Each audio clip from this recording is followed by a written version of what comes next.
In a world where Twitter leads the headlines and the 24-hour news cycle forces people to choose sides, we're here to help you cut through the noise and discover that the truth lies somewhere in the middle. Hosted by entrepreneur, author, public speaker, and regular media contributor Seth Denson. Subscribe, share, rank, and review. Welcome to Somewhere in the Middle on the Real News Communication Network. Welcome back, everybody. It's Monday. I'm already tongue-tied, twistered. Didn't take long. Welcome back. You are Somewhere in the Middle. I am Seth Denson. Zach, how are you, buddy? Well, my mic's on, so that's a good Man, start. it's Monday. Man, let me tell you. I'm telling you, we're starting off right. Golly. We're starting off right. Stumbling. Joined, as always, by Mr. Zach Lewis in the booth. Hi. Good to see you, buddy. Thanks. And, of course, Mr. Andrew Clark over here in his fashionable vest. Happy Monday. That's a nice vest. How are you, buddy? Thank you. I'm doing good. And joined here in studio today by, and you know what? This is me. Man, I am all over the place today. I was going to say, I'm hearing an echo. It's my stuff. Oh, man. Mike Badgley. Mike, how are you, buddy? I'm doing outstanding. Good. Thanks for coming in. Yeah. Listen, so just kind of introduce Mike a little bit. So I met Mike a little over a week ago. Yeah. Right? Yeah. We're in the same industry. We do a lot of similar work together on the risk management side, healthcare, analyzing, things like that. So had invited Mike to come in and visit, spend some time with us this week in our offices, and didn't realize that he was literally landing right before our show today. And so I said, hey, why don't you just come up to the studio and hang out while we do the show? Well, after visiting for a little bit, said, hey, you want to actually put a headset on and come join us? And he agreed. And I think that Mike will bring something fun to the conversation for two reasons. One, he's from the left coast. Yeah, that's true. Right? So, Andrew. Zing. Yeah, I mean, like a kindred spirit over here. San Francisco in the house. I know. So, but maybe he falls a little bit like me in the middle on things. Yep, very true. Former Marine. Yep, once a Marine, always a Marine. So Andrew politely asked him to sit between us. I think Andrew might have some things he wants to say and needs Mike to intervene to make sure I don't come across the table today. Because no question, Mike's sitting down, and for those of you that watch the show versus just listen to it on podcast, 6'6"? Yep, 6'6" to about 270. Yeah. I won't be trying to go through him for anything. And a former Marine, so likely he could be 5'2" and 110, and I wouldn't try to go through him for anything. But given your perspectives on where you're from, where you live, how you operate your now corporate career, but you have a different perspective being former military. Correct, yep. And then when you left the military, you became a first responder, a police officer. I did. So thank you for your service on all sides of that. Yeah, you're welcome. So we won't necessarily put you through the grinder of an interview today, but we will invite you to join the conversation and be part of it. So for those of you this is your first time listening, this is Somewhere in the Middle, where we take on issues of the day from a middle perspective, right? We don't, oftentimes the microphone is taken up by the far right and the far left, and I like to think that most of the movement happens in the middle, and that's what we want this show to be about, is a real conversation about where the middle is on things. And so that's what we're going to take on today. It was, we'll call it a tough week for America this week. And Andrew and I were talking about this before the show today, and I said, do I just start off with this? Do we just go there? And Andrew said, well, you start low, you'll end low. And so I want to give some hope. I want to give hope. And so we're going to talk about a little bit of what happened last week. For those of you that aren't living under a rock, obviously we had a situation happen in Pittsburgh over the weekend where a synagogue was shot up while having their worship service, and just a really sad deal. And I think we need to talk about that. And so we're going to get around to that towards the end, because I think where I land on that, hopefully you'll stick around and listen to that, because really hard. It weighed heavily, it still does, but I think we can walk away with some hope for who we are as a society, but that's going to take you and me. It's going to take all of us stepping up and realizing that good is good, and we can be good again. So, yeah, with that, let's just kind of, we took last week off, so we're running a little bit behind as far as catching up on the topics of the day. I think after the show we had a couple of weeks ago, it was a good timing to take a week off. Yeah. And I got a lot of good feedback from that show, positive and negative, and that's okay.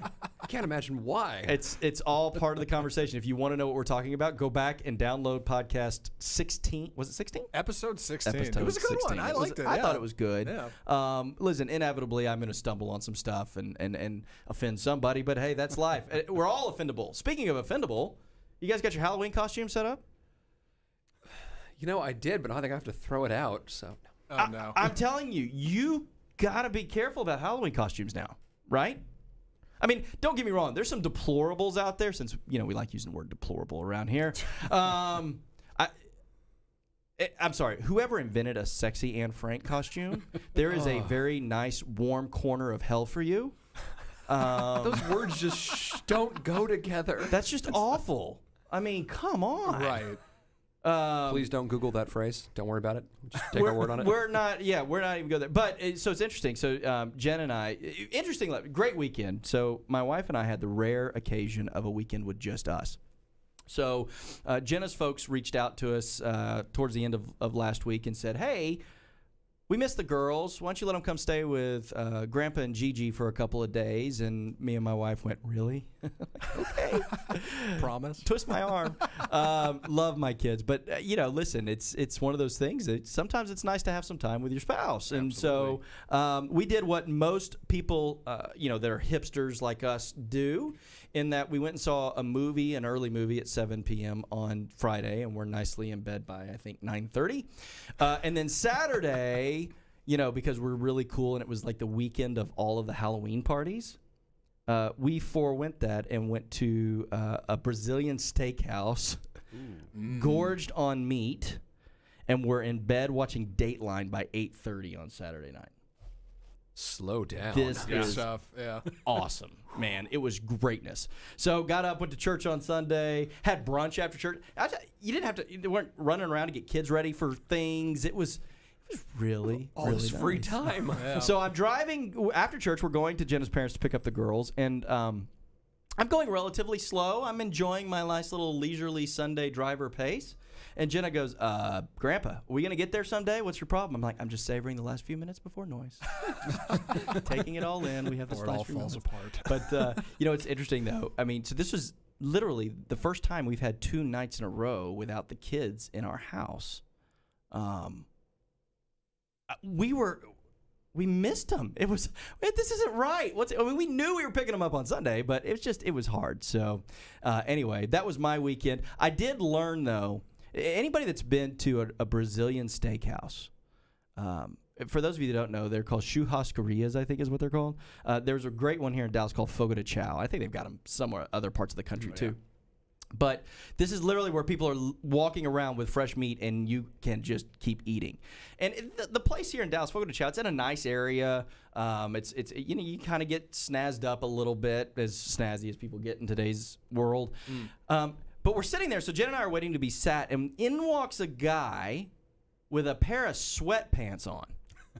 And everybody's just kind of looking at me. You got kids' proms or homecoming dances going on, so you got kids in tuxedos and formals, and then those of us that are without kids or looking for a reason to actually wear a shirt that's ironed on the weekends. And then walks this guy in sweatpants. And we all look at him, and you can tell they're judging this guy. And I started to, and then I realized this is the most brilliant man in America.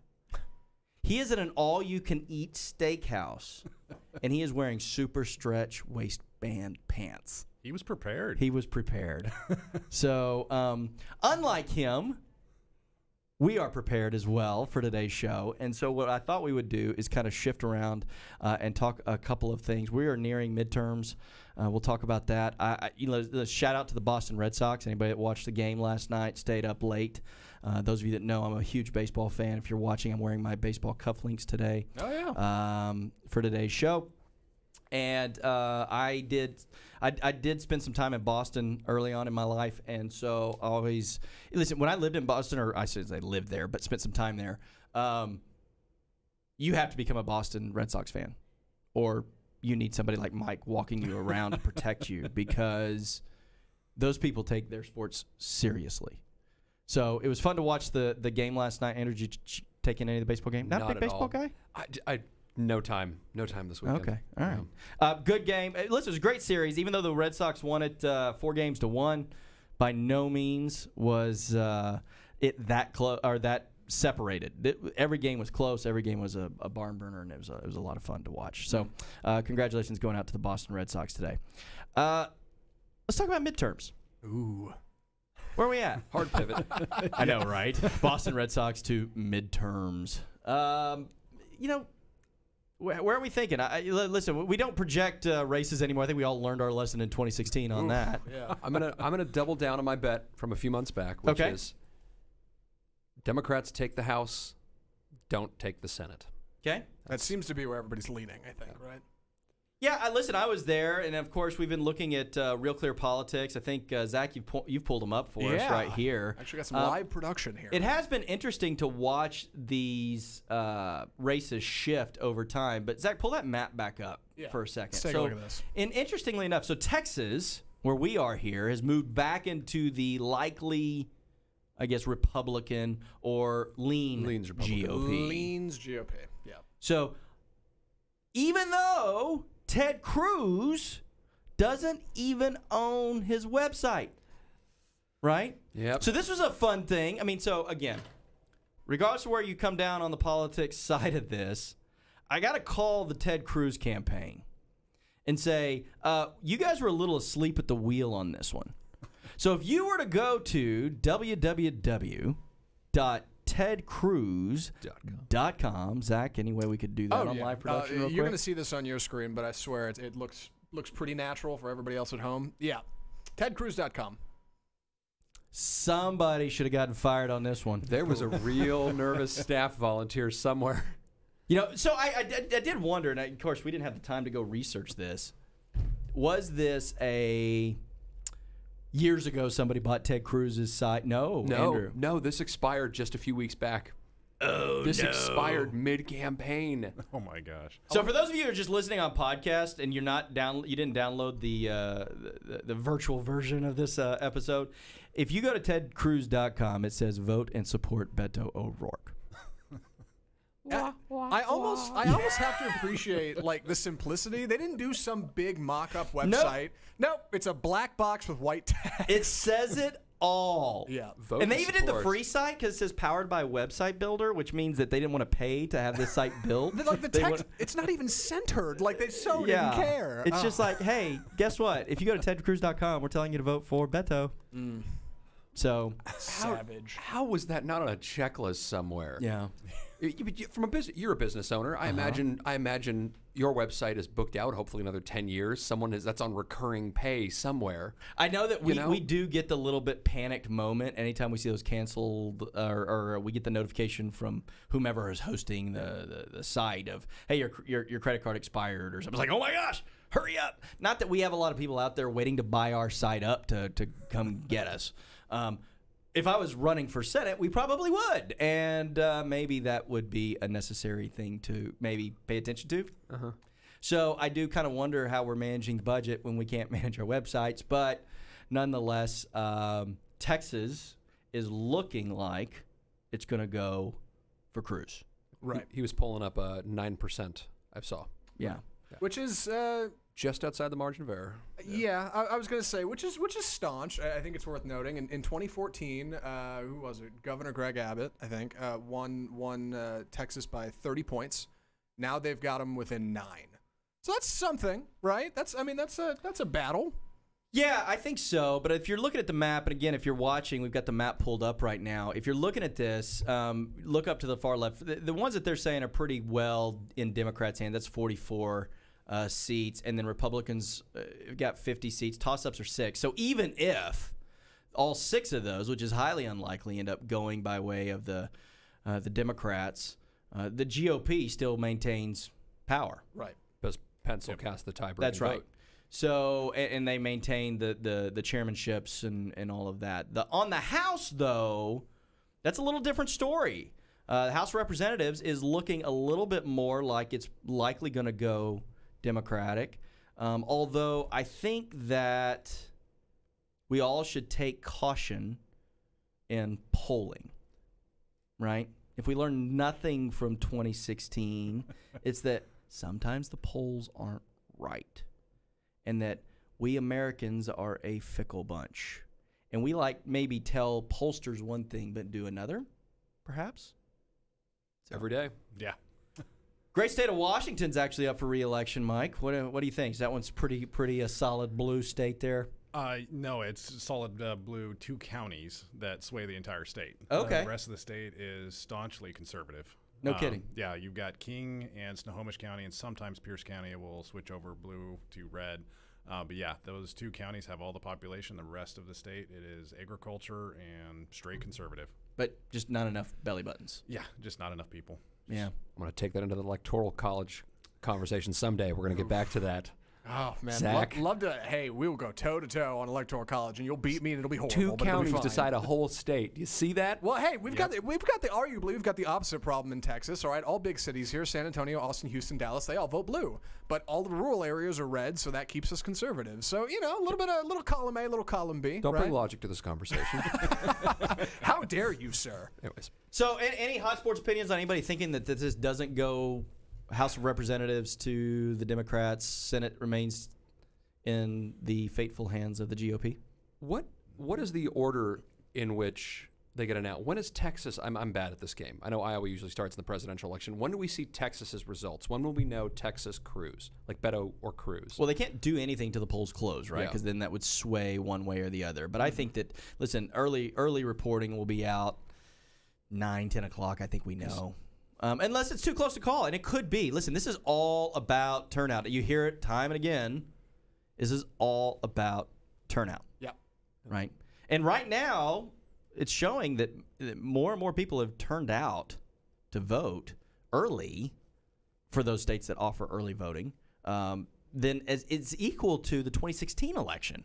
So we're a motivated bunch this time around, right? Seems to be.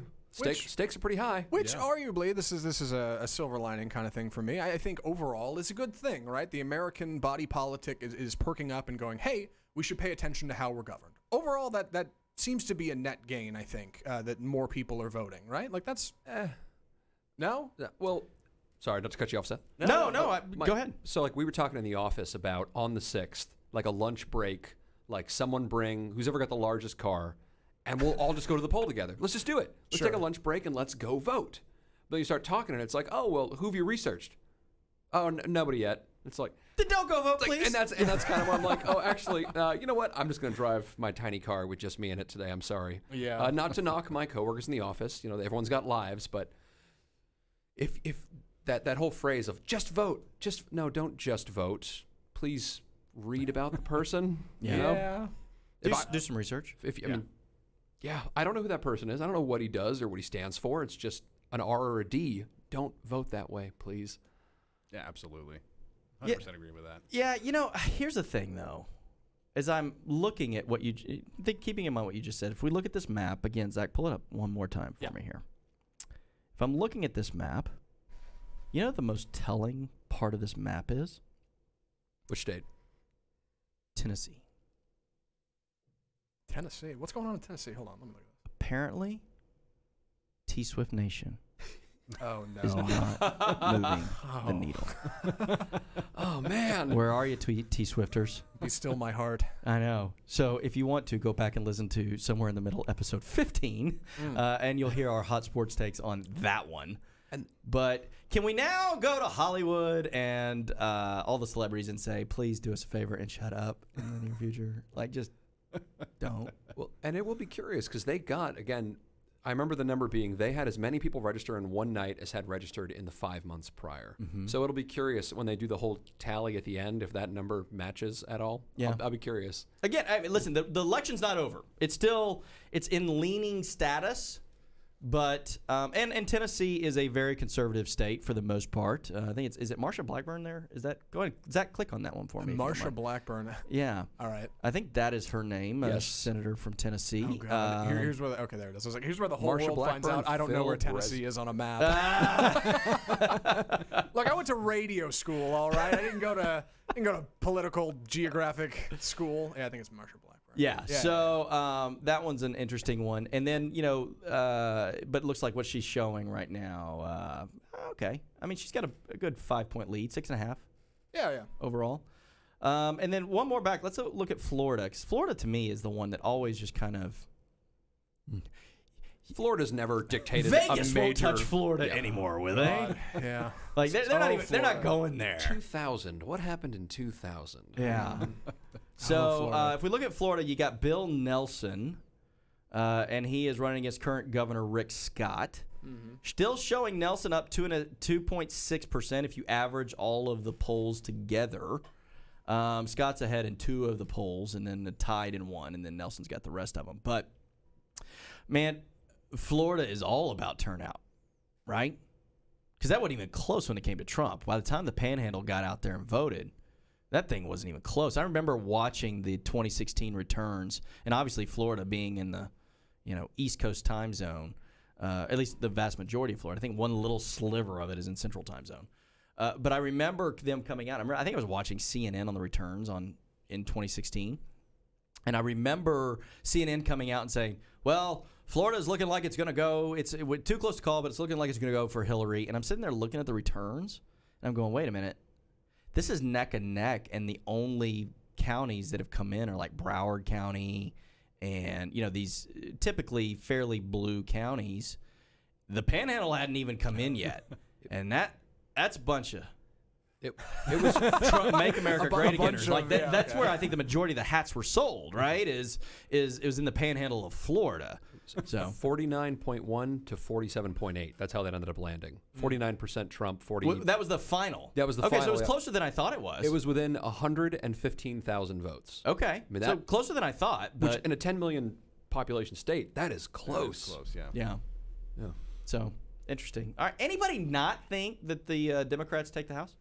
I'll tell you what, and this is the weird part of me that likes the idea of chaos. I love it when polls don't go the way everybody thinks. I love it. There's something about it. There's something about humanity saying, you know what, we looked at the whole scene, we think this is the way it's going to go, and then it not going that way that I just love. This isn't an underdog story. This is politics. I know, but that was a thing in 2016. Trump beating every poll was there's something about it that's just very I don't know. It was huge. It's like watching a house Huge. fire, I guess. Huge. I don't know. Just can't look Just away. seeing the chaos and seeing everybody throw their hands up in the air and go, but the polls, the numbers, we thought we had it. We never know. We never really know. But personally, it's probably going to go the way everybody thinks, right? I guess it all comes down to turnout, right, Seth? That's the whole deal.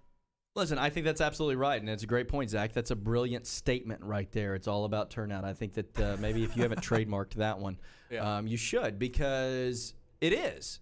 And what's interesting is we kind of think through this a little bit, though. We were talking about a blue wave 6 weeks ago. Sounds about right. What happened? I know what happened.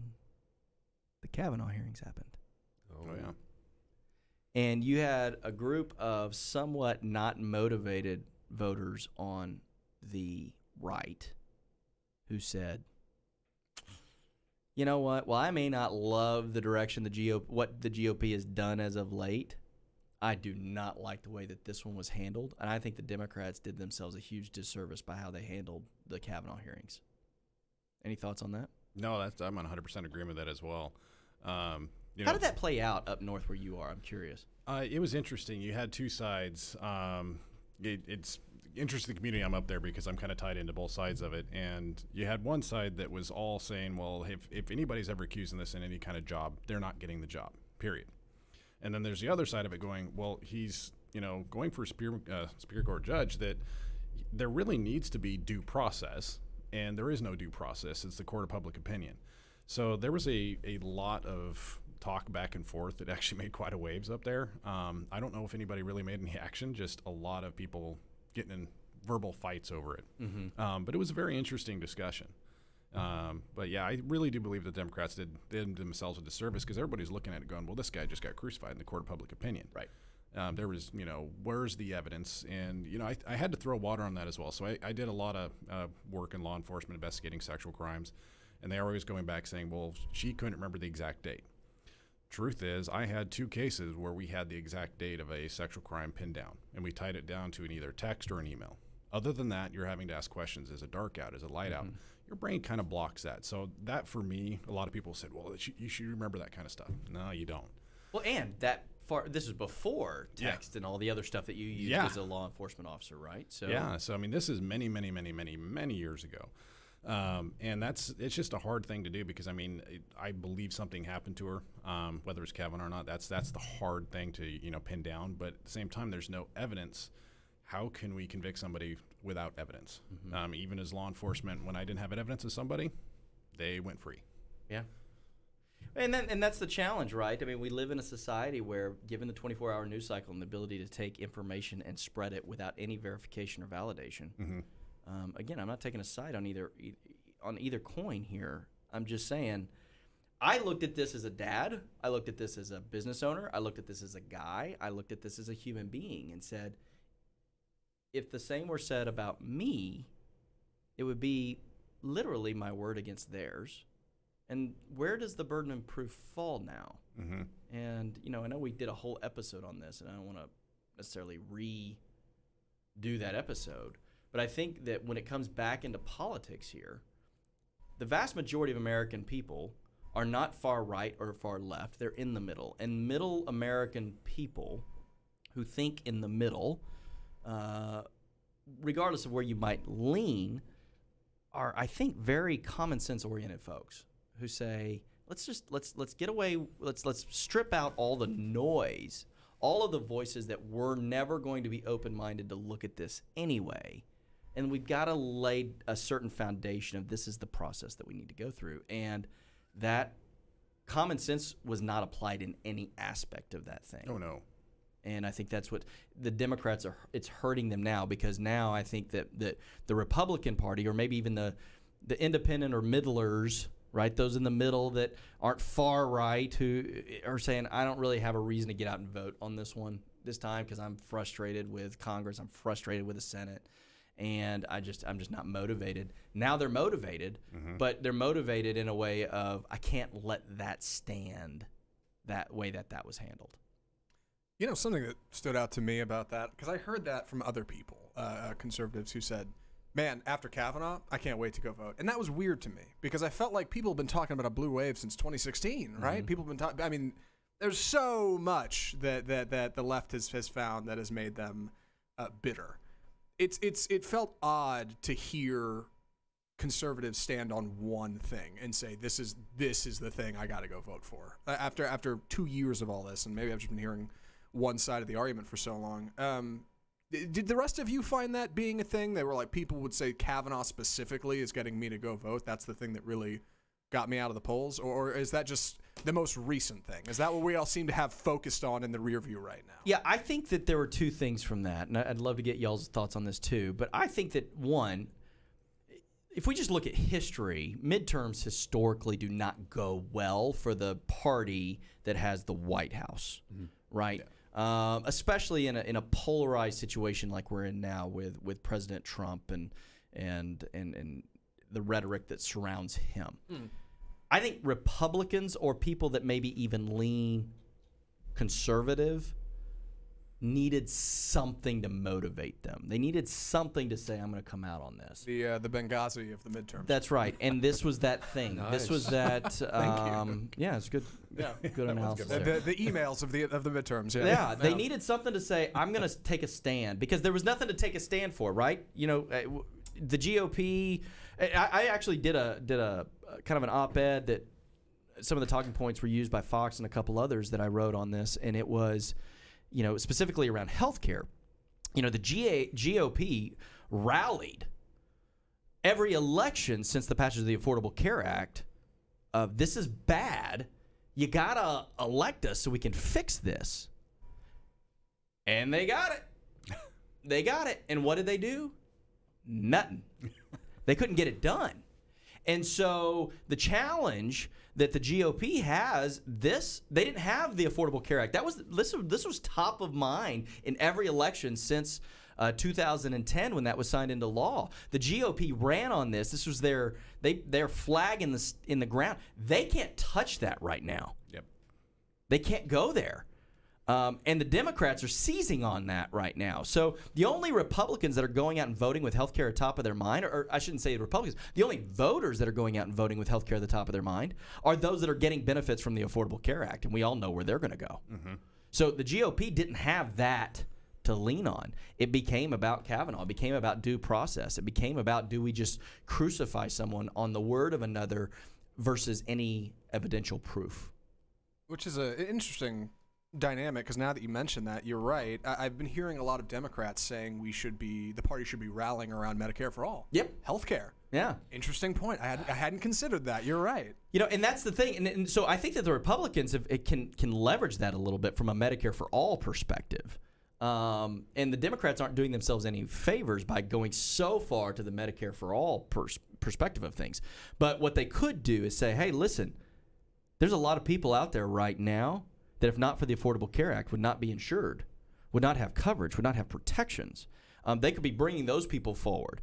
The problem is, and this is, again, from a political science perspective, both parties flub the narrative so badly because it's like they want to go so far.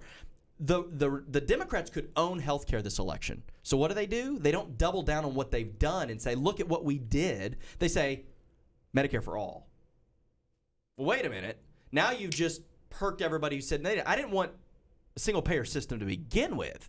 So why not just stand on the merit of what the ACA has done for some and double down on that? But no, we got to go so far as to go Medicare for all. It's like, come on, people, stop catering to the far extremes on both sides of this deal, the far left and the far right. Free college, abolish ICE. Yeah. And just, I don't know. Any other thoughts on midterms and where we are there? Go ahead, Andrew. I was going to say, I've got one, but I feel like it might be throwing a monkey wrench in here. I love and monkey I'm afraid wrenches. of that. Let's go. So, Come on. You go. Bring it on. Me? All right. Okay. Here's this. The caravan. Yeah? Is that monkey wrench? Yeah. You got it? 5,000 troops being deployed to the Mexico border. I have heard it said that there are some people in Washington that think the caravan may be a wedge on the midterms that is advantageous to one side over the other. Mm-hmm. And I don't want to get too far in the weeds on that, but is that a thing? Is it worth? Is it a thing you can leverage, or is it a thing that's happening? To me, it feels like, I don't know. Go ahead. Sorry. No. I think that's good. Present that. I don't know, Mike. How's that playing out up north? Yeah. Honestly, there's not been a lot that I've heard up there. Yeah. And maybe it's just because it's so far away from us up there that just nobody's really talking about it. Yeah. I think, here's my opinion. There's nothing scientific about this. I think we've numbed ourselves to this. There's a lot we've numbed ourselves to in the country. But yeah, that's fair. Yeah, That's a good one. And then, Yeah. listen, Cages, that'll be our segue to this next topic that we're about to talk about. But I think that we are. I think we have numbed ourselves to this idea of immigration and where we are on that. And because it got grabbed so early on in this upward movement forward, I don't think that helps the Democrats. I think it potentially helps the Republicans, only because it's going to motivate that far right base that immigration is their top thing. Right up until there's a picture of a National Guardsman pointing an M16 at a pregnant mom carrying her baby. Right. That's what I was saying. It depends. Does if they it get happen there before November 6th? Yes, because there is no way that you can put dirty, hungry, tired people, regardless of their intent, in a photograph. Give me your huddled Tired, masses. bored. Yeah, exactly. Yeah. And then crisp, clean American military uniforms with an APC on the Rio Grande. It's not a good picture. Listen, I think that it'll be interesting how that plays out. I think right now it's probably, as the pendulum swings, advantage Republicans right now. I think so. I would say unless they get there first. Unless they get there first and we get that Time magazine shot that everybody will get. They're supposed to be like 100,000 miles away from the border or something. Like, they're pretty far off, I think. I could be completely wrong, by the way. Again, radio school. So they're supposed to get there right about mid-November. So right now it's looking like they're going to get there after. Yeah. But Yeah, and I think that'll play it out. But I think that Middle America, and even as you're seeing up in Seattle, Tacoma, where you live, I just don't think this is getting as much play right now. Yeah. We're not separating children from parents and all of that, and I just don't think this is playing out. I think right now the key drivers are healthcare, the economy, and guns are back in the spotlight. Somebody was also sending bombs this past week. Oh, yeah, we didn't even talk about Sorry, that. not to- No, that's where I was going. I was going to go into kind of guns, violence, bombs, and all of this. I think that here again, and this is a take that I have on this. I don't know that the bomb thing moved the needle, and here's why. It went to congressional candidates, congressmen and women. It did go to the Obamas and the Clintons, sounds like. And Robert De Niro's restaurant. Yeah, that one was weird. CNN got one. Let's not forget. Yeah, CNN. Sure. Who? I think that, again, the American public, the majority of American public realized this was a whack job. Oh, yeah. Who, I know that everybody tried to pivot to rhetoric. Like, oh, this. And I did find it interesting that Trump in one sentence was saying, let's stop the rhetoric, and then the next sentence was calling somebody stupid, and so it's like, all right, come on. Right. Let's pick one horse and ride it. But, this whole idea, I don't think the American people cared about the bombing thing. American people do care about 11 people getting shot and killed yesterday. Yeah. Yes. Or Saturday. And I think that what happened on Saturday at the Jewish synagogue, and another story that did not make much of the mainstream media that happened out of Kentucky, I think also on Friday or Saturday. Man tried to effectively force his way into an African-American church. When he was unsuccessful in getting through the doors, decided he would go to a local grocery store and target black people. Killed 2. I think these are the things that wake up the American public and say, and this is where the American public, I don't think, takes a political side as much as they take something's got to change. And it does. And does political rhetoric get advanced through this? Does it help fuel the fire? I hate hearing this supremacist talk and it being tied to anything. And in fairness to President Trump, by no means do I think that he is a white supremacist. I know that there are some of you that probably do, and that's your opinion on it. I don't believe he is, but I don't believe he's done enough to shut it down and say, I want him to come out like Kavanaugh did and say, do not associate me with that, period. And he doesn't do that. Yeah, that's true. That even went back to the election when there was some of that stuff going on. Some of the supremacy groups were supporting David Duke. him. Yeah. And he never said anything really to kind of throw that objection out. There was violence on both sides. Yeah. What? Yeah, we saw that. And again, sir, we live in such a polarized society right now. I mean, we won't get into it today, but I mean, Megyn Kelly loses a television show because she said something about blackface that was ignorant, totally ignorant. I went back and watched it. It was dumb, but there was nothing malicious in what she said. It was ignorant. And she lost her job and a contract. Now, again, this is a whole show. I could argue that NBC was looking for a reason to get rid of her because the ratings were terrible. But again, if that was something that offended somebody for the comment about blackface, for those of you that didn't follow what was happening there, she made a comment about Halloween costumes. Again, we're talking about Halloween costumes. Oh, yeah. The downfall of civilization will happen because of Halloween costumes. Right? But she made some comment about, what's the big deal? Well, okay, upstate New Yorker, that's dumb. We in the South know that's dumb. Don't talk about blackface. Yeah, don't have a panel there. of 4 white folks on talking about blackface. And the other 3 folks said, not good look. Yeah, you got a problem here. You don't want to talk about that. And she kind of tried to walk it back immediately, like, oh, did I say something stupid? And then it came out the next day with this huge mea culpa, and too late. Didn't matter. Right? This is the society that we live in now, in that everybody's on edge, and everybody's offendable, and some of them rightly so. I don't want to downplay that. There are some people who absolutely, shouldn't wear blackface. That absolutely ties a direct link to some horrible parts of our society that still exist today, and that existed in open air constantly in just a couple of generations ago. But this whole issue on can we not just everybody come out? Let's all hold hands right and left and say, white supremacists, you're stupid and we don't like you and we all will stand against you. You're wrong. Yeah, I'm willing to put that one on record. Yeah. All right, we got a couple. okay with Okay, that. 1, 2, 3, All right, 4. yeah. Anybody else? Anybody I'll else? get on that, Yeah. So I think, again, somewhere in the middle, we can all come together and shut this thing down. Yep. What we need our leaders to do is not, give any semblance that it's okay. Leave no room for interpretation. But also don't use it for political gain or gamesmanship or to drive a wedge.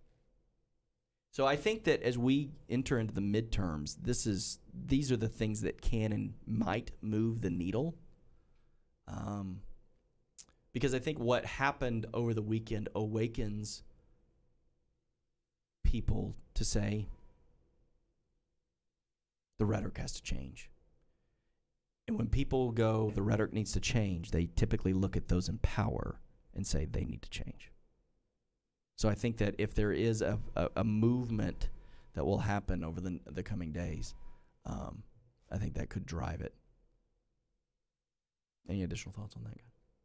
No, I just got to say, it makes me laugh. Have you guys ever seen the pictures of the master race, they call it? The white supremacists? Was the blonde hair and the blue eyes? Oh, God. Do they have to be German? I'm Andrew? sorry, Do you that was know? bad. Do you- I'm sorry. That was ignorant, and I apologize. That was my opinion, and I'm You sorry. got to take a look at some of these master race guys' photos. Oh, yes. If these guys think they're the master race that's superior, seriously, you got to look them up. You're talking like 300-pound guy, Oh, Bubba. yeah, the cream of the crop. Oh, yeah. Best of the best. Yeah, and listen, I think that's it. I think that we all would agree that it is the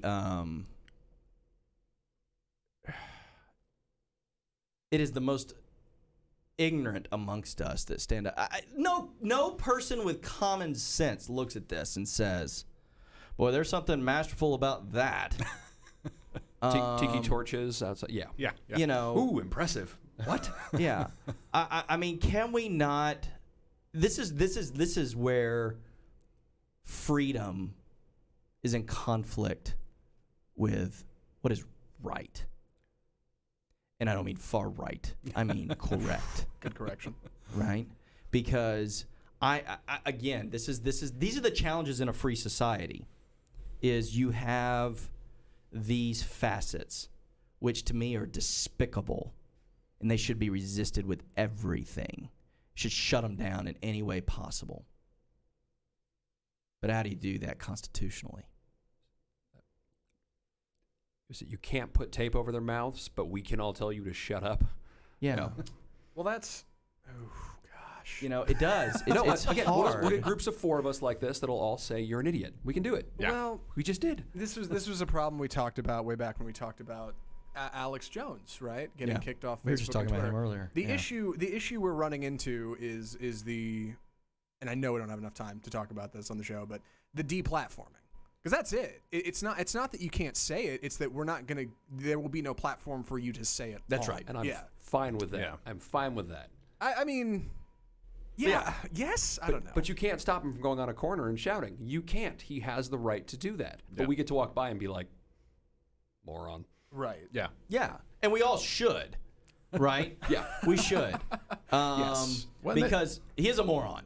Yeah. They are morons. Makes sense. And for them, in the corner of my world, there is no room for in any way, shape, form, or capacity. Period. True.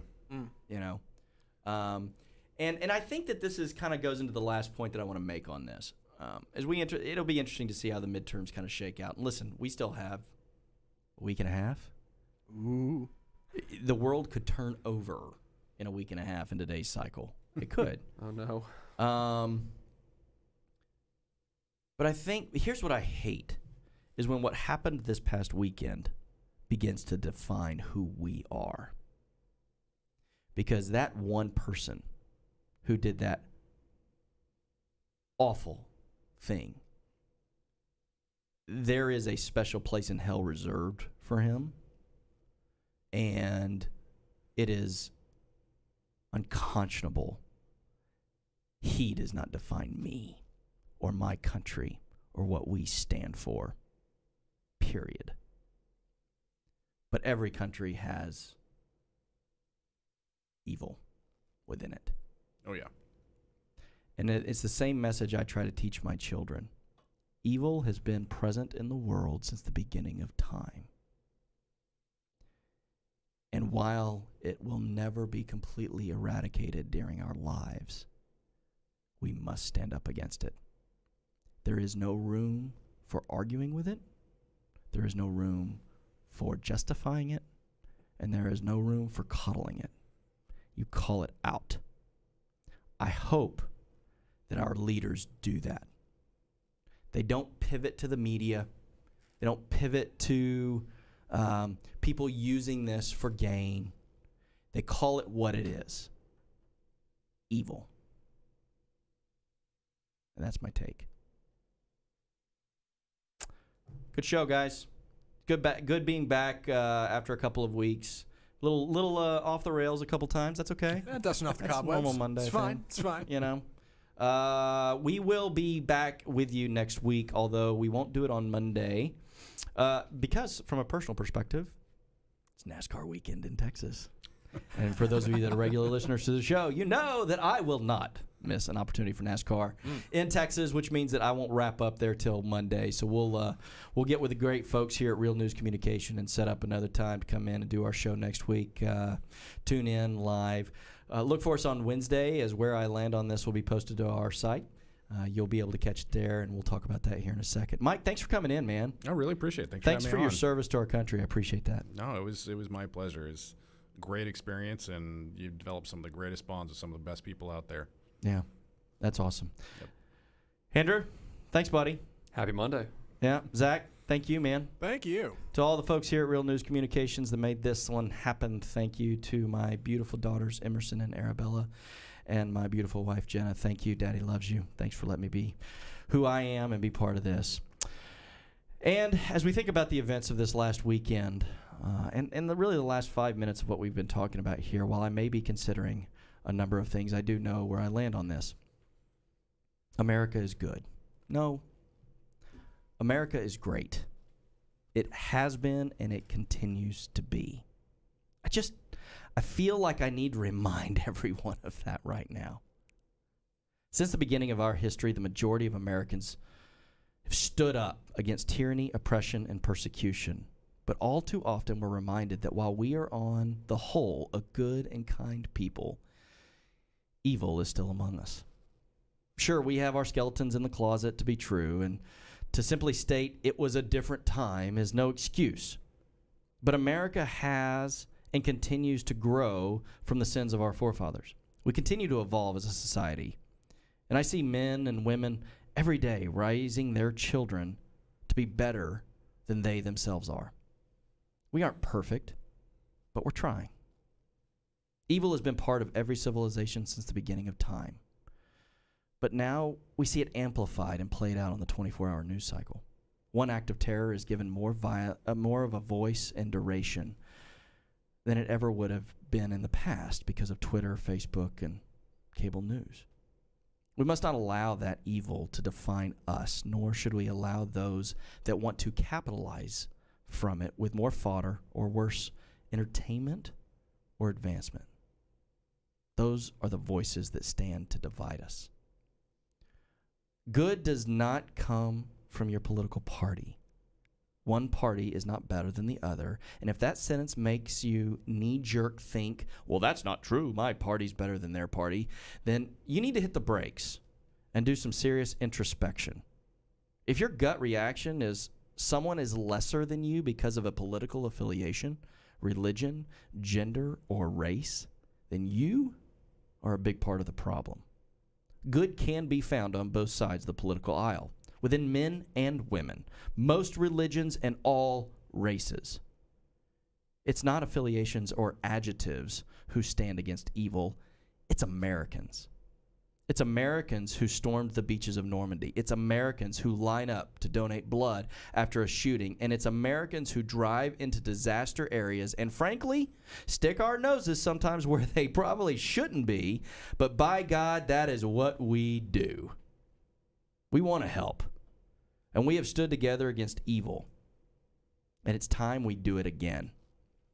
Each day can be a new one in which we are defined. Each day, it is up to you and me to show the world how good we really are. That's right, I said it. It's up to you and me. It is said that evil prevails when good men do nothing. So do something. Do something. Each day, do good. Help others, encourage others, love one another, lift each other up. As we near the end of yet another political season, let's recognize the good in those that have stepped out to be public servants. Let's stop the voices of hatred and divide and rather cling to those of unity. Likely we won't hear these sentiments from our politicians, but that's okay. They don't define the American spirit. We do. Evil prevails when good men do nothing. The time to do something is now. It's up to you and me. So let's go do it. Standing proudly with my fellow Americans, I'm Seth Denson.